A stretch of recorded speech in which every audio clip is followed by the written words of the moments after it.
Exercise हमने इस साल में शुरू किया है। 1.4 लाख वैकेंसी नोटिफाइड की गई थी पिछले साल।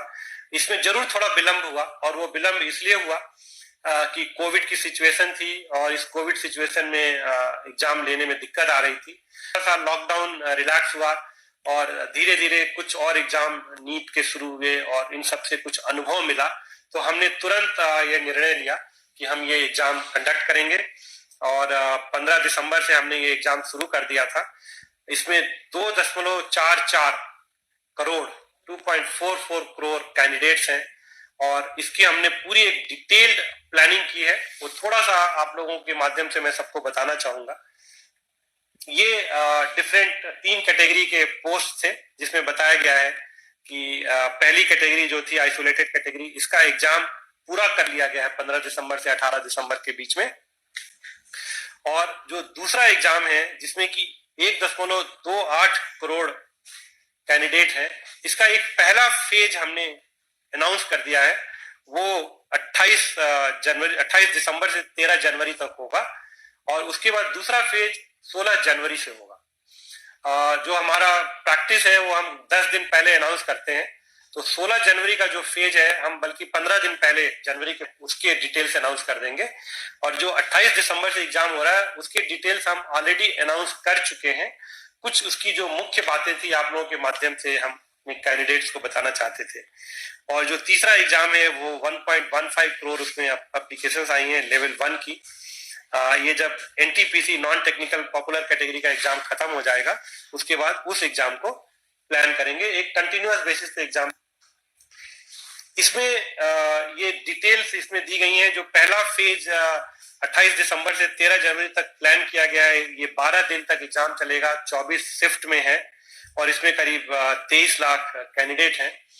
इस बार हमने ध्यान रखा है कोविड को ध्यान की ज्यादा से ज्यादा लोगों को उनके होम स्टेट में ही परीक्षा का हम सेंटर दे पाए, और स्पेशली फीमेल कैंडिडेट्स और जो फिजिकली हैंडीकैप्ड हैं उनको तो बिल्कुल उनके डिस्ट्रिक्ट के आसपास नियरेस्ट जगह पे ही दे, ताकि जर्नी कम से कम करनी पड़े। तो इसको ध्यान में रखते हुए हमने ये किया है।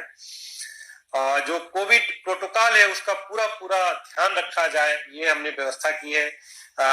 जो आरआरबी की वेबसाइट पे है उस पे सब कुछ हमने ऑनलाइन रखा हुआ है। वो अपना एडमिट कार्ड ई कॉल लेटर डाउनलोड कर सकते हैं।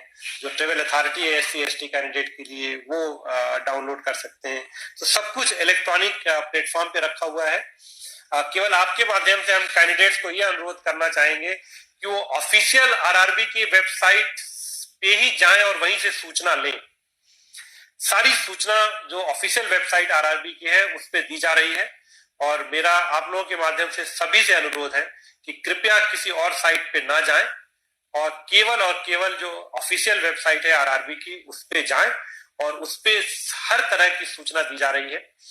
और हमने ये भी इंतजाम किए हैं कि किसी वजह से अगर कोई कैंडिडेट किसी शेड्यूल्ड डेट पे परीक्षा नहीं दे पाता है तो वो हमको बताए, और उसके लिए हम दूसरी डेट तय करेंगे। क्योंकि हमें पता है कि कोविड की सिचुएशन है, कभी ट्रेवल में दिक्कत हो सकती है, कुछ हो सकती है, लेकिन वो हमको उनको बताना चाहिए तुरंत। और सारे इलेक्ट्रॉनिक प्लेटफॉर्म पे कम्युनिकेशन पॉसिबल है। आरआरबी के वेबसाइट पे सारे डिटेल दिए गए हैं, और पूरी तरह से जो रेलवे ने व्यवस्था की है वो कोविड प्रोटोकॉल को देखते हुए व्यवस्था की है। अपने जो कैंडिडेट्स हैं उन सबके फैसिलिटीज को ध्यान में रखते हुए किया है, और जहां भी जरूरत पड़ेगी वहां पे हम स्पेशल ट्रेन भी चलाएंगे, और हम करेंगे कि किसी भी अभ्यर्थी को कोई किसी तरह की दिक्कत ना आए।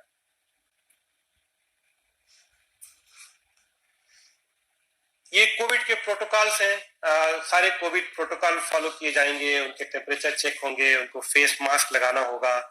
हमने कोई ऐसी शर्त नहीं रखी है कि आप कोविड टेस्ट रिपोर्ट नेगेटिव कोई लेके आइए। हम बस सेल्फ डिक्लेरेशन चाहते हैं कि आपको कोई सिम्टम नहीं है, आपको कोविड से कोई समस्या नहीं है। आपका जरूर टेम्परेचर चेक किया जाएगा, और फेस मास्क आपको लगाना होगा। और सारे सेंटर्स पे हमने व्यवस्था कर रखी है कि कोई क्राउडिंग ना हो, सोशल डिस्टेंसिंग मेंटेन हो।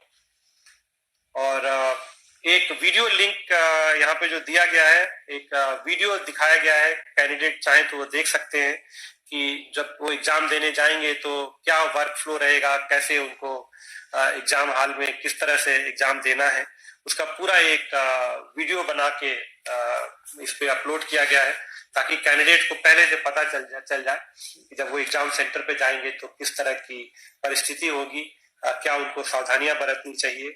और हर तरह के वहाँ इंतजाम किए गए हैं, फ्लोर मार्कर्स लगे हुए हैं एंट्री पॉइंट पे सोशल डिस्टेंसिंग मेंटेन करने के लिए, गन्स हैं जिनसे कि ई कॉल लेटर दूर से ही चेक कर सकते हैं बिना छुए हुए, टेम्परेचर चेक एंट्री पे हो सकता है थर्मोगन से दूर से ही, उनकी फ्रिस्किंग भी होगी, वो सेल्फ यूजिंग HHD डिवाइस से होगी, दूर से ही उनकी फ्रिस्किंग की जाएगी। और उनके ई कॉल लेटर और ओरिजिनल ID प्रूफ उनको अपने साथ लेके आना चाहिए और सेल्फ डिक्लेरेशन फॉर्म लेके आना चाहिए। ई कॉल लेटर साथ में होना चाहिए, ओरिजिनल ID प्रूफ होना चाहिए और कोविड-19 का एक सेल्फ डिक्लेरेशन फॉर्म उनको लेके आना चाहिए एग्जाम सेंटर पे। उनकी जो रजिस्ट्रेशन हो रही है वो बायोमेट्रिक डिवाइस यूज करके होगा, फोटो उनकी कैप्चर होगी वहां पे वेब कैमरा पे, कैंडिडेट की जो सीट्स है उसको कंप्यूटर बेस्ड टेस्ट शुरू होने से पहले और बाद में सैनिटाइज किया जाएगा। और ये एक जो चित्र दिखाया गया है कि एक एक सीट छोड़ के बिठाया जा रहा है, सोशल डिस्टेंसिंग जहां तक संभव हो उसको फॉलो सबको करना चाहिए, ये बहुत जरूरी है इस कोविड के समय में। और हमने भारतीय रेल ने कर रखी है कि जो भी कैंडिडेट एग्जाम देने आएंगे उनको हर तरह की सुविधा दी जाए, जो कोविड प्रोटोकॉल है उसको फॉलो करें। ऐसे ही उनकी एंट्री और एग्जिट में पूरा इंतजाम किया गया है कि लोग धीरे धीरे निकलें, बिना क्राउडिंग किए हुए निकलें और सोशल डिस्टेंसिंग मेंटेन करते हुए एंट्री करें, एग्जाम के बाद सोशल डिस्टेंसिंग मेंटेन करते हुए एग्जिट करें। तो ये आपके